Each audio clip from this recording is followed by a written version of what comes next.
హైదరాబాద్లోని ఆర్టీఏ పరిపాలనాధికారి నరేందర్ ఇంట్లో అనిసా దాడులు నిర్వహిస్తోంది. సికింద్రాబాద్ బోయిగూడలోని పటేల్ నగర్తో పాటు కుర్మగూడలోని నివాసాల్లో ఏకకాలంలో అనిసా బృందాలు తనిఖీలు చేస్తున్నారు.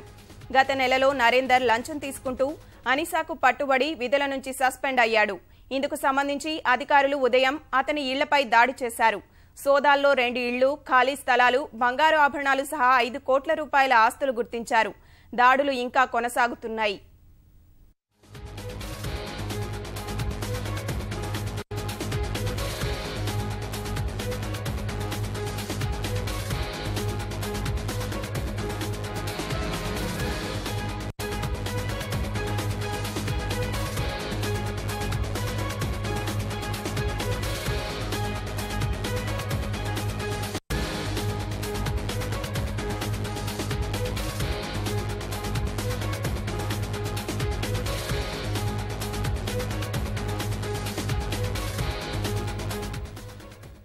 హైదరాబాద్లోని ఆర్టీఏ పరిపాలనాధికారి నరేందర్ ఇంట్లో అనిసా దాడులు నిర్వహిస్తోంది.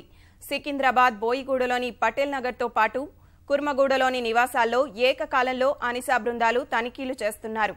గత నెలలో నరేందర్ లంచం తీసుకుంటూ అనిసాకు పట్టుబడి విధుల నుంచి సస్పెండ్ అయ్యాడు. ఇందుకు సంబంధించి అధికారులు ఉదయం అతని ఇళ్లపై దాడి చేశారు. సోదాల్లో 2 ఇళ్లు, ఖాళీ స్థలాలు, బంగారు ఆభరణాలు సహా 5 కోట్ల రూపాయల ఆస్తులు గుర్తించారు. దాడులు ఇంకా కొనసాగుతున్నాయి.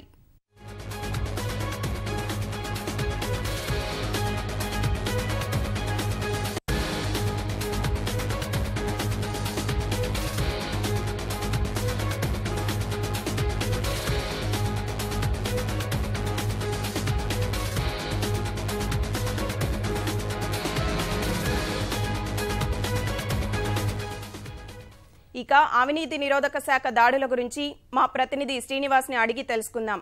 చెప్పండి శ్రీను, పూర్తి సమాచారం ఏంటి?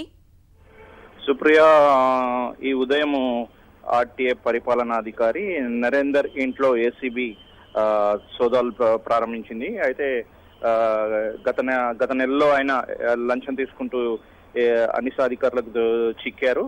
ఆ క్రమంలో ఆయన విధుల నుంచి కూడా సస్పెండ్ అయ్యారు. తాజాగా ఈ ఉదయం ఆయన ఇళ్లలోని ఏసీబీ అధికారులు 2 బృందాలుగా విడిపోయి తనిఖీలు చేస్తున్నారు. బోయిగూడతో పాటుగా కుర్మగూడలోని ఆయన ఇళ్లలో ఈ సోదాలు కొనసాగుతున్నాయి. ఇప్పటి వరకు 2 ఇళ్లతో పాటు ఖాళీ స్థలాలు, బంగారు ఆభరణాలు, మొత్తంగా 5 కోట్ల రూపాయల ఆస్తులు ఉన్నట్లు అనిసా అధికారులు గుర్తించారు. సోదాలు అయితే ఇంకా కొనసాగుతున్నాయి. సుప్రియ, ధన్యవాదాలు శ్రీనివాస్.